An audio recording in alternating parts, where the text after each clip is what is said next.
vamos comentar a história de ontem. Seja muito bem-vindo, muito bem-vinda ao projeto 3 em 1. Diariamente, às 7h07 da manhã, eu entro aqui para inspirar você, ajudar você a realizar os 3 desejos mais importantes da sua vida em um ano. E hoje nós já estamos no episódio 34 desse projeto, todos os dias aqui, diariamente. E ontem eu deixei cenas do próximo capítulo. No episódio de ontem eu deixei algo para comentar hoje, né? Eu contei uma história, eu acredito que você deva ter escutado a história que eu contei. Então eu tô aqui para tecer esses comentários. Por quê? Porque quando a gente ouve uma história, desde a época de criança, de escola, nós estamos acostumados a, no final da história, já querer dizer qual é a mensagem, qual é a moral da história, qual é o ensinamento. Só que se a gente faz isso, a gente limita. Porque as histórias, elas possuem quase que vida própria. Eu digo vida própria porque é como se elas entrassem dentro de nós e passeassem na nossa psique, na nossa emoção, no nosso corpo. E conforme a gente vai passando o dia, vai vivendo, nós deitamos, dormimos, sonhamos, aquela mensagem em uma forma não linear, mas é um tipo de linguagem diferente. A linguagem simbólica, a linguagem metafórica, a linguagem em termos de contos, de mitos, de lendas, ela conversa com uma outra parte do nosso cérebro, da nossa psique. Ela não conversa com essa parte aqui, que é o neocórtex pré-frontal, aquela que está assim prestando atenção. E o neocórtex não consegue absorver muita coisa, ele consegue absorver coisas bem focadas, né? Então a gente vai e limita a história. Se nós permitimos que a história ela penetre as nossas árvores de trás, como se nós fôssemos uma floresta, né? As árvores da frente são a nossa consciência ali presente, olhando, prestando atenção. E as árvores de trás, que são muitas, nós temos uma floresta densa, bem vasta e escura. Essa floresta, ela é o nosso inconsciente, né? E esse inconsciente está rico de informações sobre nós mesmos, em forma de símbolo, E a metáfora faz essa ponte entre o símbolo e a vida que está sendo vivida, né? Então, quando a gente permite que a história entre nas nossas árvores de trás, permeie a nossa psique, e a gente vai vivendo o dia a dia, então vão aparecer assim insights que vão submergir, né? Vão vir de lá das profundezas do inconsciente e vão nos mostrar insights, ideias. E como eu já não só escutei, li e contei essa história várias vezes, comigo já aconteceu isso algumas vezes, né?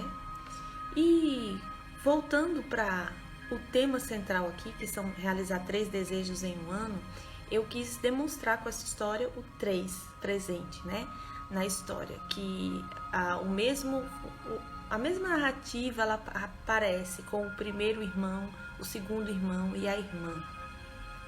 E toda vez que uma narrativa ela é contada uma vez, 2 vezes, 3 vezes, ela vai penetrando em camadas mais profundas da nossa mente. Se a gente tem acesso a uma informação apenas uma vez, chances são de que ela não vai fazer muito efeito na nossa mente, na nossa emoção. Mas se nós repetirmos ela entra mais vezes. Por isso que é importante quando a gente quer aprender realmente algo, ou quando a gente quer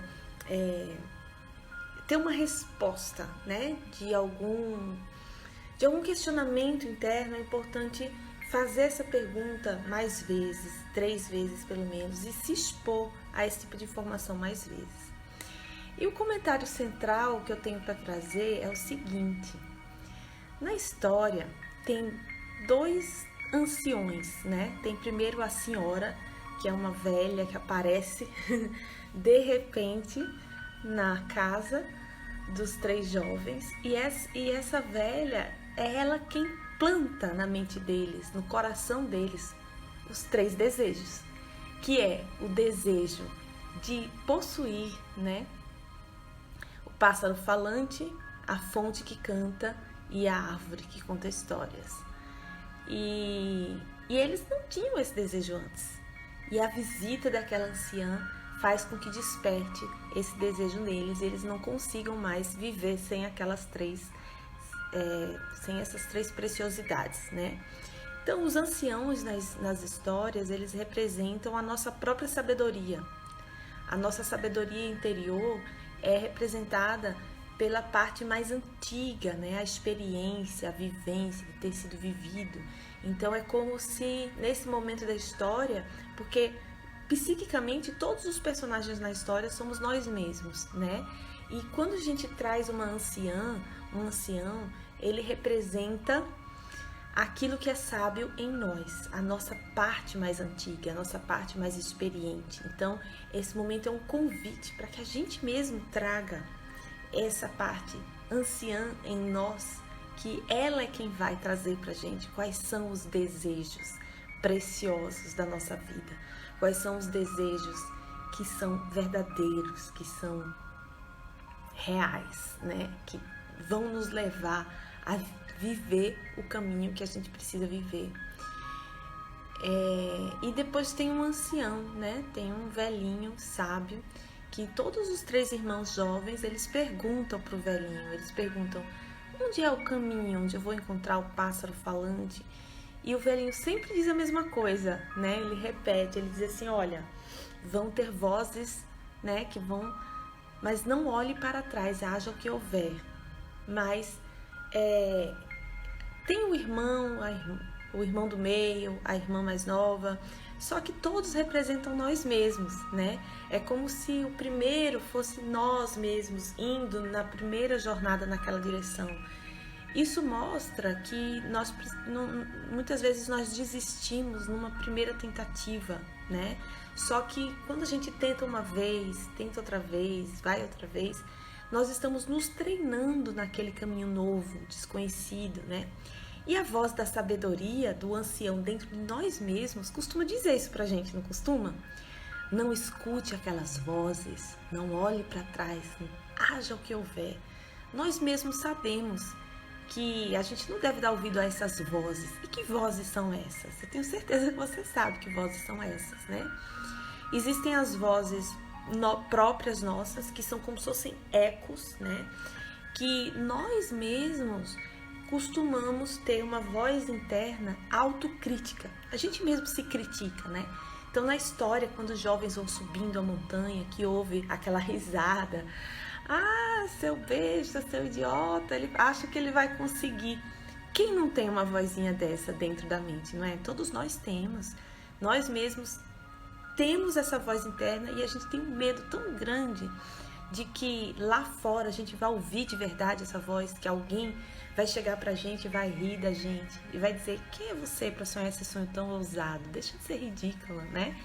E a gente tem vergonha, ativa a nossa vergonha, aquela vergonha paralisadora. E o que é o olhar para trás, né? O olhar para trás tanto é dar atenção a essas vozes, como é também olhar para o que já passou, olhar o que está no passado. E geralmente essas vozes estão aonde? No passado, né?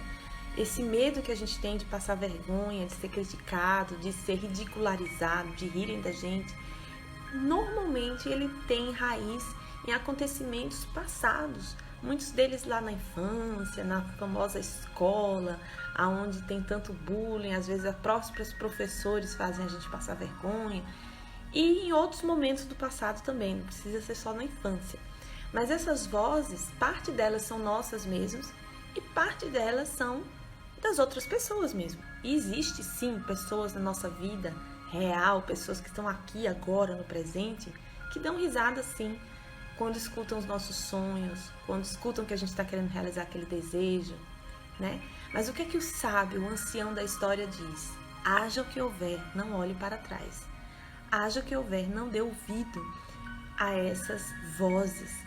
São vozes que vão transformar você em pedra, vão lhe petrificar, né? Vão impedir você de subir a montanha das suas realizações do desejo. E o primeiro e o segundo jovem, eles escutam esse conselho, mas eles não fazem ideia da força que essas vozes vão ter sobre eles. Eles não fazem ideia, eles nem percebem que olharam para trás. Foi tão automático e eles já viraram pedra, né? Só que a terceira, né, a moça, a mais jovem, ela teve essa ideia, né? Aí vem a ideia da criatividade. Essa ideia que é a solução, que eu digo que a gente não tem quando a gente tá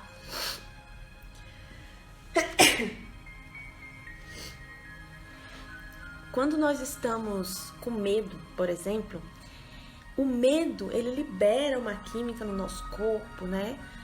Quando a gente está preocupado, com muita dúvida, duvidando de si próprio, nós liberamos no corpo certos hormônios, ou a nossa amígdala, aqui atrás, no cérebro reptiliano, ativa uma paralisia. E a mente da gente fica focada em lutar ou fugir.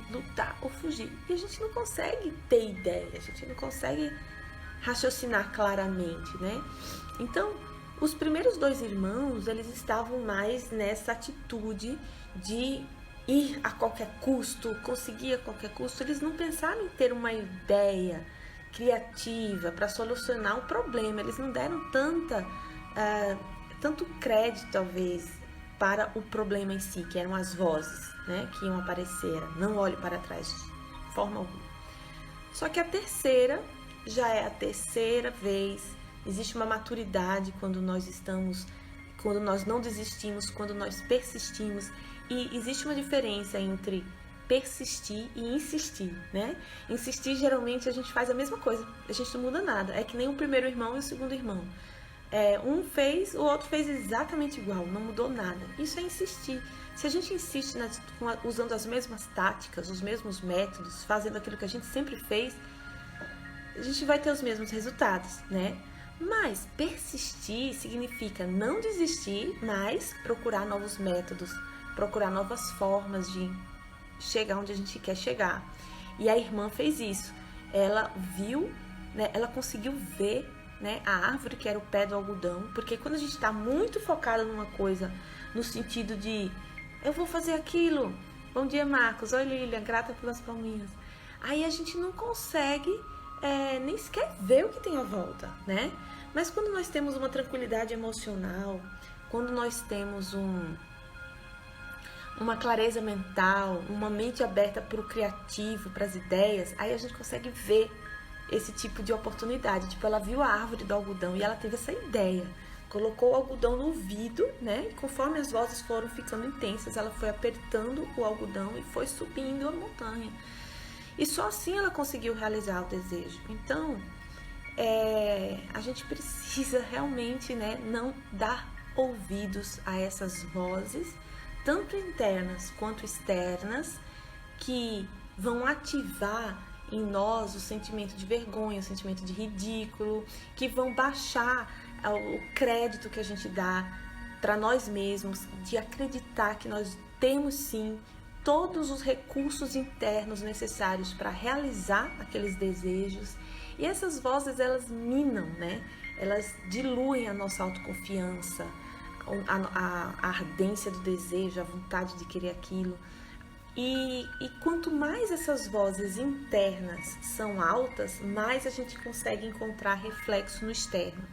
Às vezes a gente acha que quem está ridicularizando a gente, quem está rindo da gente, são as pessoas à volta, né? É marido, esposa, filho, amigo, chefe, colega de trabalho. Mas, geralmente, quando essas pessoas fora estão rindo da gente, estão não acreditando em nós, é porque elas são reflexo de nós mesmos. Que nós mesmos estamos com essa voz acordada interna. Então, o sábio interno aparece e diz, não dê ouvido a essas vozes, né? E não olhe para trás, haja o que houver. Fixe na frente, né? Não olhe para as experiências passadas. Muitas vezes esse é um outro motivo de desistir de desejos. É quando a gente pensa assim, mas no passado eu já tentei fazer isso e foi tão dolorido. No passado você tentou, mas a gente não tá falando para você insistir, tá falando para você persistir, ser como a moça da história, ter uma percepção aguçada, olhar em volta, perceber o que é que pode lhe ajudar, ter ideias criativas, fazer diferente, né? E fazer algo que proteja você, proteja sua mente dessas vozes desempoderadoras, né?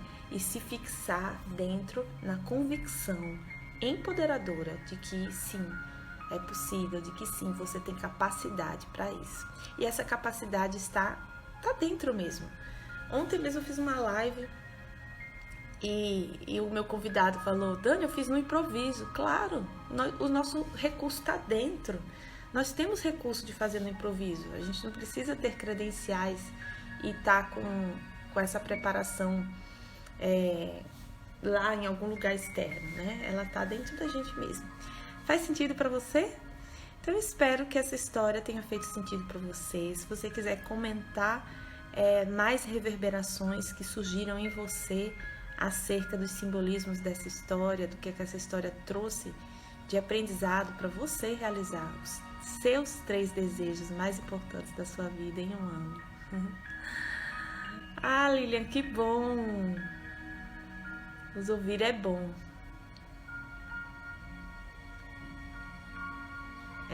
Ouvir os nossos anciões internos, a nossa sabedoria interna. Grata também, Marcos. Então é isso, gente, por hoje. Todos os dias estaremos aqui nesse projeto 3 em 1. No projeto 3 em 1, normalmente eu trago essas pílulas diárias, tá? Para ajudar a realizar os 3 desejos em um ano. Geralmente elas vêm de 5 pilares, tá? O primeiro deles é a clareza, a gente ter clareza realmente do que a gente deseja. E sempre, a clareza é algo que a gente não encontra uma vez e não revisita. A gente sempre fica revisitando para ter clareza do que a gente quer mesmo, de quais são os nossos desejos reais, os nossos desejos importantes, aquilo que realmente importa. É como tirar ervas daninhas do jardim, não termina nunca, a gente sempre está fazendo isso, né? Depois vem o segundo pilar, que é o da mentalidade, né? A nossa mente, como é que é a mente das pessoas realizadoras? Como é que a gente pode elevar o grau de mente realizadora? Então, formas de pensar a respeito dos seus desejos, como ir lapidando a nossa mente, né? O terceiro pilar são as emoções, como a gente ser mais inteligente emocionalmente, saber os nossos gatilhos e elevar o grau das emoções empoderadoras, realizadoras e diminuir o grau das emoções que puxam freio de mão, né? Que são bloqueadoras. Depois, o quarto pilar é o método mesmo, né? O método, eu já fiz algumas aulas aqui, projeto 3 em 1, onde eu trouxe tarefas para você colocar no papel mesmo, metodologia, para você trazer para sua prática, para o dia a dia, novos hábitos que vão levar você a realizar, tá? E tem o quinto pilar, que é da produtividade mesmo, porque a gente precisa, produtividade, diferente do que a gente pensa, às vezes a gente pensa que produtividade quer dizer estar ocupado o tempo todo, né? Tá sempre produzindo algum produto. E não é isso, né? Produtividade quer dizer realizar mais em menos tempo. Porque sobra tempo pra gente mesmo. Porque a gente realizando mais em menos tempo, aproveitando o nosso tempo, né? Ao invés de desperdiçá-los. É como se fosse uma economia do tempo mesmo, que é o recurso que a gente tem mais... Como é o nome daquela palavra? Perecível. É o recurso mais perecível que tem, que não volta atrás do tempo, né? E ele é a nossa experiência de vida, o nosso tempo de vida. Então, as técnicas de produtividade são muito importantes para realizar mais em menos tempo. E o Marcos colocou aqui, frases positivas diárias, foco, sim. Gente, falar em frase positiva diária, deixa eu comentar uma coisa com você. Essa coisa das frases positivas diárias, primeiro a gente precisa ter clareza, né, do que a gente quer, e não é qualquer frase, né? Mas é importante a gente escolher frases que são alinhadas com os nossos desejos. E isso requer uma certa dedicação, né? Eu pesquisei muitas frases que existem prontas, assim, porque às vezes tem frases no presente, outras no futuro, outras, tipo assim, ao invés de você dizer eu realizo meus desejos, talvez sua mente interna vá dizer isso não é verdade. Você pode dizer, eu estou caminhando para realizar os meus desejos. Aí você sente, isso aí é mais confortável para mim. Então é importante pesquisar frases, né? E eu tenho a minha lista de frases que eu costumo ler, porque ler em voz alta é muito importante pra gente mesmo se escutar a nossa voz, né? Só que aí, ontem, ou foi anteontem, eu descobri que aqui no iPhone tem o recurso Voice Over e ela lê as minhas frases. Então é muito legal, porque aí quando eu tô ocupada, tipo, lavando louça, escovando os dentes, eu coloco o recurso e a própria Siri do telefone, ela fica lendo as minhas frases, eu fico escutando. Aí é bem legal, é bom fazer as duas coisas, porque ler também é um processo criativo, né? É importante ler também. Mas poder escutar num dia que eu não tenho tempo, enquanto eu tô fazendo outra coisa, é muito legal também. Então fica a dica. Grata, gente. Amanhã tem mais Projeto 3 em 1 às 7h07 da manhã, tá? E se você quiser acessar a playlist de todos os episódios, acessar as tarefas e receber alguns áudios inspiradores, clica no meu nome, Dani.Cunha, e lá no meu perfil, na minha bio, você clica no link e se inscreve para receber tanto os conteúdos que eu vou enviar por e-mail quanto pelo Telegram, tá? Grata e até amanhã.